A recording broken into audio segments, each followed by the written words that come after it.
Сәлеметсіздер ме достар, каналыма қош келдіңіздер.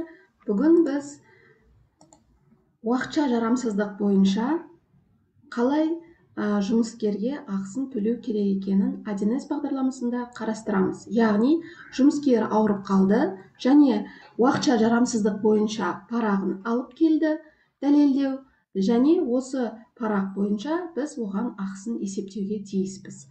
Енді ол үшін заработная плата, яғни еңбекақы бөліміне начисление заработной платы, яғни еңбекақыны есептеу дегенді таңдаймыз.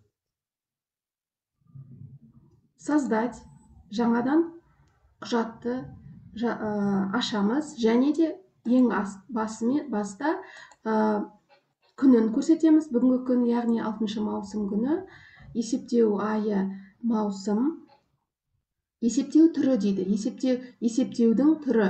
Есептеудің түрінде бізде барлық есептеулер көрсетілген. Яғни, осының ішінде біз таңдайтынымыз оплата больничных листов, яғни уақытша жарамсыздық парағы бойынша төлеу таңдаймыз.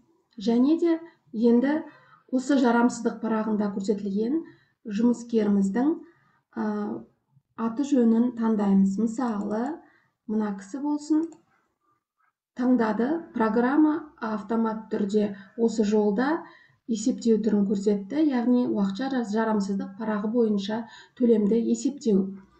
Күнін көрсетеміз, яғни парақта 1-нен 6-сына дейін ауырды деп көрсетілген болсын.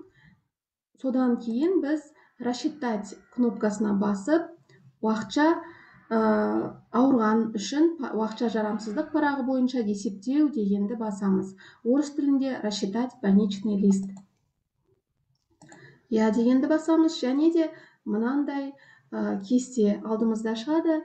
Яғни, жұмыскердің ауырған уақыты 1 маусымнан 6 маусымға дейін, бұл аралықта жұмыс күндері 4 күн, жұмыс сағаты 32 сағат.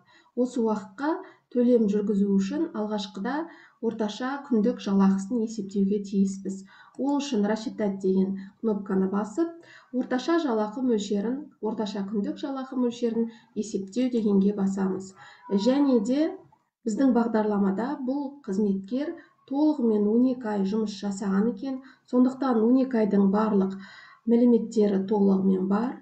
Жұмыс жасаған күні 245 күн, 5 күндік апта бойынша 100% жұмысқа келіп, ешбір жұмыстан қалмаған екен.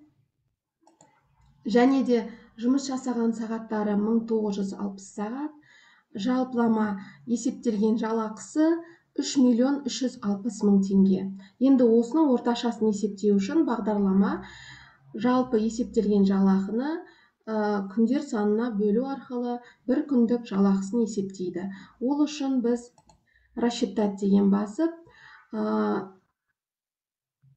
рассчитать начисление, яғни есептеу дегенді басамыз.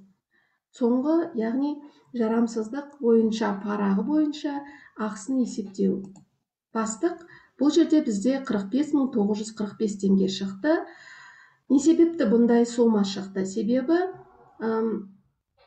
қазір біз қарастырып кетсек, жарамсыздық парағы бойынша күндік ақысы, мұны көрсеңіздер, 12 айдың есептелген жалақысы көрсетілген, жалпылама әр айда қанша күн жұмыс жасаған, жалпы күні, жалпы есептелген жалақыны жалпы жұмыс жасаған күніне бөлген жағдайда күніне 13.714 теңге шығады екен.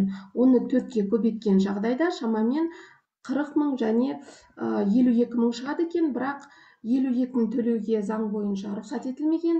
Заң бойынша тек 15 МРП, яғни 15 МРП 15 есептік айлық көрсеткіш болуға тиіс. Бұрынғы көрсеткіш бойынша, мұны қарайтын болсаңыздар, 1 сәуірден бастап айлық есептік көрсеткіш әлеуметтік төлемдер үшін өзгерген. 3.180 теңге. Өзге де көрсеткіштерді есептеу үшін бұл көрсеткіш өзгермеген. Яғни, уақытша жарамсыздық парағы бойынша төлем әлеуметтік төлем болып саналғандықтан, біз көрсеткішті 15-ті 3180 теңге көбейткен кезде 47.700 теңге шығуға тиіс. Яғни уақытша жарамсыздық бойынша максималды, яғни ең көп төлем 47.700 теңгені құрайды. Енді бұл жерде біз 47.000-ді өзгертуіміз керек. Неге менің бағдарламамда автомат түрде көрсетілген жоқ? Себебі жаңарту жасалмапты. Сондықтан мен сіздерге былай қолмен соманы өзгертуді көрсетемін. Яғни 47.700 теңгені былай жазбаша түрде өзгертіп, тағы бір рет мына есепті, мына парақты міндетті түрде қағазға басып алып, шығарып, бас бухгалтерде тексеріп, қол қойып, содан кейін ғана осы есептеген нәтижесін негізгі құжатқа аударамыз. Міне негізгі құжатта жарамсыздық бойынша төлем 47.700 теңгені құрады. Яғни 1 сәуірден бастап жарамсыздық парағы бойынша ең көп мөлшері 47.700 теңге есептеледі. Әрине, бұл сомадан одан әрі салықтар ұсталады. Оны әрі қарай еңбекақыны қалай есептеу керек, сол жолмен әрі қарай есептейсіздер. Жазамыз, өткізу дегенді басамыз және әрі қарай есептеулерді жалғастырамыз. Яғни жеке табыс салығы, зейнетақы қоры, әлеуметтік аударымдарды, әлеуметтік салық және аударымдарды есептейміз. Содан кейін ғана қолға түсетін ақшасын ғана анықтаймыз. Бүгінге осы. Сау болыңыздар.